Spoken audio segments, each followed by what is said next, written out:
Hi friends, welcome to our channel తిరుగు teaching blogs. TET notification ఈరోజు అన్నారు. ఈరోజు ఇంకా అప్డేట్ అయితే లేదు, వస్తుందేమో చూద్దాం. జనరల్గా ప్రతి ఒక్కరికి భయం ఉంటుంది. నోటిఫికేషన్ ఎప్పుడు వస్తుందని ఆశ ఉంటుంది. ఆ నోటిఫికేషన్ వచ్చిన తర్వాత మాత్రం భయం మొదలవుతుంది. ఇది సర్వసాధారణమైన విషయము. అందరి హృదయాంతరాల్లో కూడా ఇది కదులుతూ ఉంటుంది, మెదులుతూ ఉంటుంది. ఇంకా డిఎస్సి గురించి, డిఎస్సి అభ్యర్థి నిరంతర విద్యార్థి. ఉపాధ్యాయ వృత్తియే అతని విధి. నోటిఫికేషన్ రావడమే అతని నిధి. వెంటనే కాలంతో కుదుర్చుకుంటాడు సంధి. మస్తకానికి పుస్తకంతో చేస్తాడు బందీ. స్టడీ చైర్కి అతనొక ఖైదీ అతిథి. టెక్స్ట్ బుక్సే పయోనిధి, అవి రివిజన్ చేయడమే పరమావధి. కొంగొత్త జీవితానికి వారధి కట్టే సారథి. ఇది సగటు డిఎస్సి అభ్యర్థి యొక్క చక్ర. All the best my dear DSC aspirants by teacher Thiru. మీకోసం ఎవ్రీథింగ్ ఫర్ డిఎస్సి. నేను చెప్పేదంతా మొత్తం దాదాపుగా నోటిఫికేషన్ వచ్చినట్టు మనం జాబ్లో జాయిన్ అయినంత వరకు కూడా మొత్తం చక్రం అంతా తిరుగుతూ ఉంటుంది. ఇదే మనం చేయాల్సిన పని. ఇది చేస్తేనే మనకు జాబ్ కంపల్సరీగా వస్తుంది. నోటిఫికేషన్ వచ్చేసింది. నోటిఫికేషన్ వచ్చిన తర్వాత భయం మొదలైంది. అయితే ఆ భయాన్ని మనం ఎలా ధైర్యంగా మార్చుకోవాలి? ఎలా అంటే మొదలు పెట్టాలి, సిలబస్ స్టార్ట్ చేయాలి. మనం సిలబస్కి ఇప్పటి వరకు అస్సలు ఏం చదవకపోయినా, కొంత చదివి కొన్ని రోజుల మధ్యలో గ్యాప్ వచ్చినా, బాగా చదవలేదు అని అనిపించినా, ఇంకా బాగా పూర్తిగా ఎక్కడో గిల్టీగా వెలితిగా ఉంది అని అనిపించినా ఇంకా మరలా స్టార్ట్ చేయండి. సిలబస్ని అయితే స్టార్ట్ చేయండి. ఒక ప్లాన్ వేసుకొని ఆ ప్లాన్కి మనం స్టిక్ అయిపోవడం అలవాటు చేసుకోవాలి. ఆ ప్లాన్ని కంపల్సరీగా ఫాలో అవ్వాలి. అలా ప్లాన్ వేసుకొని ఆ ప్లాన్ స్టార్ట్ చేసి సిలబస్ మొత్తాన్ని ఇప్పుడు స్టార్ట్ చేసిన దాదాపుగా మనకుండే 100 నుంచి 120 రోజుల్లో మన సిలబస్ని కంప్లీట్ చేసుకుని రివిజన్ కూడా 2 లేదా 3 సార్లు మనం కంప్లీట్ చేయగలము. పక్కా ప్లాన్తో వెళ్ళాలి.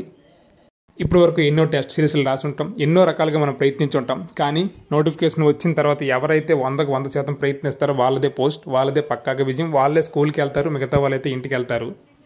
మనందరికీ తెలుసు పోటీ ఎక్కువ అయితే ఏంటి, మనం కూడా అందులోనే ఉన్నాం కదా, అందులోనే మనకి ఒక పోస్ట్ రాసి పెట్టి ఉండొచ్చుగా అనేది మన హార్డ్ వర్క్ మీదే డిపెండ్ అయి ఉంటుంది. మన హార్డ్ వర్క్ ఎంత చేస్తున్నామో ఆ పోస్టులో మన సంఖ్య మనకంటూ ఒకటి ఉంటుంది. మన హార్డ్ వర్క్ ఎక్కడైతే నెగ్లెక్ట్ జరిగిందో లేదా ఎక్కడైతే తీసుకున్న నిర్ణయాల్లో రాంగ్ స్టెప్ జరుగుతుందో అక్కడ మన పోస్ట్ అనేది క్యాలిక్యులేషన్లో ఉండకపోవచ్చు. దాదాపుగా కర్నూలు జిల్లాలో ఎక్కువ పోస్టులు ఉన్నాయి, మన జిల్లాలో తక్కువ ఉన్నాయి. ఇలాంటివన్నీ మన మైండ్ సెట్లో అయితే పెట్టుకోకూడదు. ఎన్ని పోస్టులు ఉన్నా మనకు కావాల్సింది అయితే ఒకటే. సో మన హార్డ్ వర్క్ మనం ప్రయత్నించి, ఏమో లక్ ఉంటే మనకు వస్తుంది. హార్డ్ వర్క్ చేసే కూడా లక్ కొన్నిసార్లు మనకి ఫేవర్గా ఉండకపోవచ్చు. ఎలా అంటే లాస్ట్ డిఎస్సిలో విజెడ్ఎం మా ఫ్రెండ్ దాదాపుగా 78 మార్క్స్ వచ్చాయి. కానీ రిజర్వేషన్ ప్రాబ్లం, తక్కువ పోస్ట్ ఉండడం వల్ల పోస్ట్ అయితే కొట్టలేకపోయాడు. ఇప్పటికీ మళ్ళీ డిఎస్సికి అంతే ఎఫర్ట్తో, దానికి డబల్ రెట్టించిన ఉత్సాహంతో బీఈడి చేసి మరి రెండింటికి కూడా పోటీ పడుతున్నాడు. సో మీరు కూడా మనకున్న అనుకూల పరిస్థితులన్నింటినీ చూసుకొని మన యొక్క షెడ్యూల్ని ఎక్కడైనా స్టార్ట్ చేసి మనమైతే ముందుకెళ్దాం. అలా అయితే డిఎస్సిలో సక్సెస్ వస్తుంది.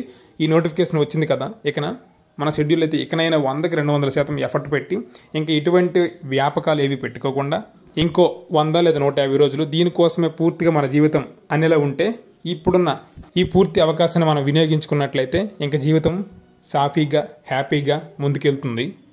చిన్నప్పటి నుంచి ఎన్నో కష్టాలు పడి ఉంటాం. ఆ కష్టాలన్నింటికి కూడా ఒక వరంలా ఇప్పుడు నోటిఫికేషన్ అయితే ఫీల్ అయ్యి ఆ కష్టాలన్నింటినీ దాటుకొని సుఖాల జీవితంలోకి, సుఖమయ జీవితంలోకి ముందుకు చేరాలంటే ఈ ఒక్క అవకాశమే జీవితంలో చివరిది అనుకొని దీనికోసమే మనం ఉన్నది అని ఫీల్ అవుతూ పూర్తిగా దీని మీద ఎఫర్ట్ పెట్టి చదవండి, హార్డ్ వర్క్ చేయండి, కాన్ఫిడెన్స్తో ప్రాక్టీస్ చేయండి. ఎక్కువ బిట్స్ ప్రాక్టీస్ చేస్తూ, ఎక్కువ సార్లు రివిజన్ చేస్తూ, సిలబస్ని ఒకవైపు కంప్లీట్ చేసుకుంటూ, సిలబస్ 30 నుంచి 40% అయిపోయిన తర్వాత రివిజన్ కూడా స్టార్ట్ చేస్తూ, ఇంకా మిగిలిన సిలబస్ని కూడా ఒకవైపు కొనసాగిస్తూ ఉంటే మన యొక్క షెడ్యూల్ ప్రకారం మనకు వెళ్తుంది, ప్లాన్ కూడా అమలవుతుంది. అలాగే నేను కూడా ఒక షెడ్యూల్ వేసి దాన్ని ఫాలో అవ్వడానికి ప్రయత్నిస్తాను. అది రేపు లేదా ఎల్లుండు నోటిఫికేషన్ వచ్చిన తర్వాత 2 రోజుల్లో నేనైతే సిలబస్ని చూసుకొని దాని ప్రకారంగా ప్లాన్ వేసుకుంటూ మీ ముందుకు వస్తాను. దాన్ని ఫాలో అవుదాం. అలా అయితే డిఎస్సిలో జాబ్ అంటూ మీతో పాటు ఈ జాబ్ కోసం నేను కూడా కొంతవరకు కష్టపడతాను. ఇవి ఫ్రెండ్స్ ఈరోజు విషయాలు. నెక్స్ట్ వీడియోలో మరలా కలుద్దాం. అంతవరకు stay tune. Thank you for watching. Please subscribe, like and share our channel. Thank you one and all.